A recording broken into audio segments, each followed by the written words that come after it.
Hi guys, welcome to fintech trading. आज हम आपके लिए शेयर लेके आए JSW एनर्जी सेक्टर का शेयर है। आज ये करीब 6% अप है लाइव ट्रेडिंग में।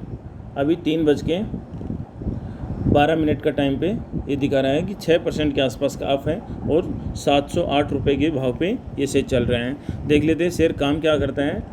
JSW energy limited is a subsidiary are primarily engaged in the business of generation of power. ये पावर जनरेशन का काम करता है, थर्मल से हैं, रेन्यूएबल हैं। इसके जो प्लांट्स हैं वो कर्नाटक में हैं, महाराष्ट्र में हैं और नंदियाल, सल्बोनी, इन सब में इनके प्लांट्स हैं। नेक्स्ट हम इसकी की पैरामीटर्स देख लेते हैं।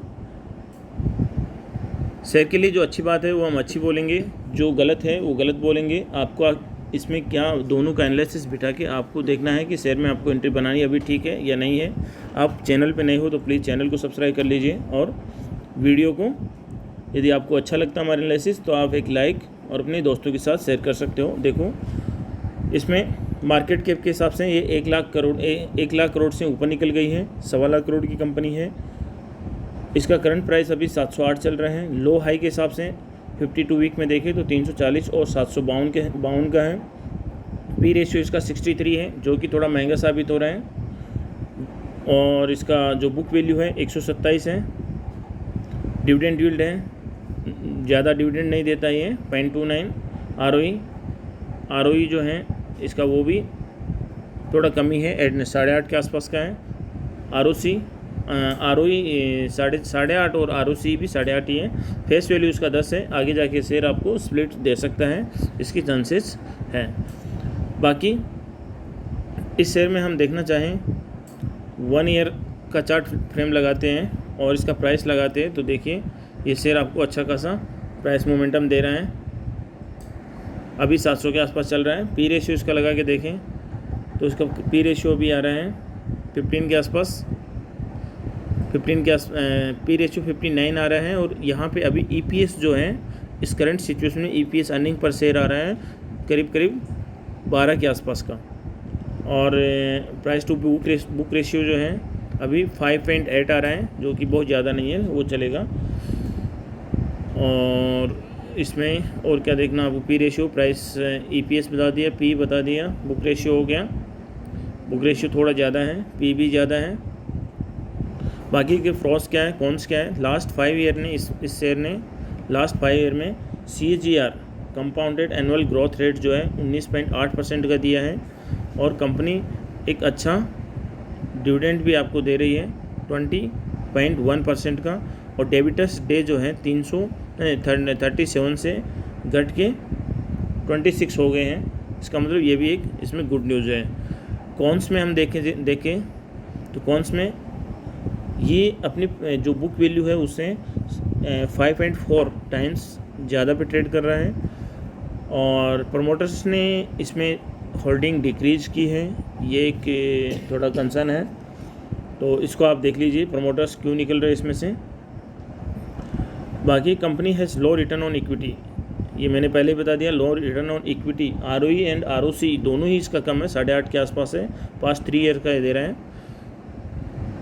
बाकी नेक्स्ट हम चले तो इसकी देखो ये पीयर ग्रुप्स की कंपनियां हैं। NTPC है, पावर ग्रिड कॉरपोरेशन है, अदानी ग्रीन है, अदानी पावर है, टाटा पावर है और अदानी एनर्जी सॉल्यूशन है, ये सब है।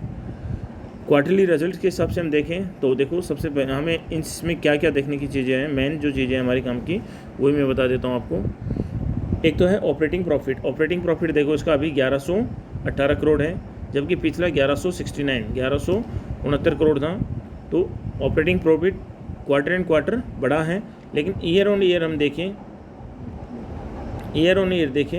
तो ये 1880 से 1418 हो गया। तो ईयर ऑन ईयर बेसिस पे कम हुआ है, क्वार्टरली बेसिस पे ज़्यादा हुआ है। तो ऑपरेटिंग प्रॉफिट में गिरावट हुई है YoY बेसिस पे, ये आप पॉइंट नोट कीजिए। और दूसरा ऑपरेटिंग इसका जो पेट है, प्रॉफिट बिफोर टैक्स, ये देख लीजिए अभी 698 करोड़ है, जबकि पिछला जो था 339 करोड़ था। और जो पिछले साल का हम कंपेयर करें तो 1092 था। तो इसमें प्रॉफिट बिफोर टैक्स, इसमें दोनों ही दृष्टि से Q&Q एंड Y&Y दोनों दृष्टि से वृद्धि हुई है। नेट प्रॉफिट की हम बात करें तो नेट प्रॉफिट में देख लो 536 है, और पिछला जो क्वार्टर का था वो 345, और पिछले साल में जो सेम क्वार्टर का था वो 857। तो नेट प्रॉफिट में Y-on-Y बेसिस पे अच्छी खासी गिरावट दर्ज की गई है, जबकि Q&Q बेसिस पे वृद्धि दर्ज की गई है। तो ये सब कंसर्न्स हैं जो कुछ Q&Q बेसिस पे बढ़ रहे हैं, कुछ Y-on-Y बेसिस पे बढ़े हैं। इनको आप अच्छे से स्टडी कर लीजिए। बाकी इसका एक पूरा डाटा यहाँ पे कंसोलिडेटेड डाटा मिल जाएगा। कंपाउंडेड सेल्स ग्रोथ, सेल्स में कितनी ग्रोथ हुई 10 साल में 3%, 5 साल में 5%, 3 साल में 18%, और ओवर द टाइम जो है 12%। Compounded growth rate, compounded profit growth, profit में कितना ग्रोथ हुआ 10 साल में 5%, 5 साल में 20%, 3 साल में 29%, और ओवर द टाइम 63%। ये डिसेंट है, कोई प्रॉब्लम नहीं है। CAGR में देखिए तो 10 साल में 24%, 5 साल में 58%, 3 साल में 41, और 1 साल में 85%। शानदार CAGR में प्रॉफिट ये ग्रोथ किया है। रिटर्न ऑन इक्विटी में देखिए तो 8% 9% के आसपास ही है। इक्विटी में रिटर्न ऑन इक्विटी कम दिया इसने, ROE एंड ROC दोनों ही थोड़ा लो परफॉर्मिंग रहा है।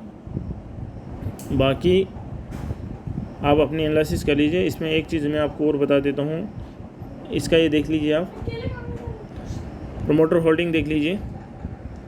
प्रोमोटर होल्डिंग, प्रोमोटर्स के पास में अभी 69% बचा है, जबकि पहले 74 के आसपास था। तो प्रोमोटर्स ने अपनी होल्डिंग 4% के आसपास बेची है, वो देख लीजिए। FIDIs के पास में करीब 8% 9% के आसपास बना हुआ है, और पब्लिक के पास में ये 8-9% के आसपास है। तो इसमें कोई प्रॉब्लम नहीं है, लेकिन प्रमोटर्स इसमें से निकल रहे हैं, थोड़ा सा निकले हैं। इसका आप देख लीजिए। एक मैं आपको चीज़ बताना चाह रहा था, वो कैश फ्लो, इसका कैश फ्लो ये आ गया। देखो कैश फ्लो के हिसाब से देख लीजिए आप। नेट कैश फ्लो अभी करंटली मार्च 2024 में नेट कैश फ्लो इसका नेगेटिव है, नेगेटिव 289 करोड़ के आसपास है, जबकि उसके प्रीवियस क्वार्टर में 2634 करोड़ था पॉजिटिव। तो यहाँ पे नेट कैश फ्लो डाउन हुआ है, कंपनी थोड़ी सी कर्जे में है। इसको आप थोड़े से अच्छे से एनालिसिस कर लीजिए, उसके बाद ही आप अपना पोजीशन इसमें बनाइए। बाकी मेरी तरफ से कोई बाइंग एंड सेलिंग की कोई रिकमेंडेशन नहीं है। Thank you, thanks lot.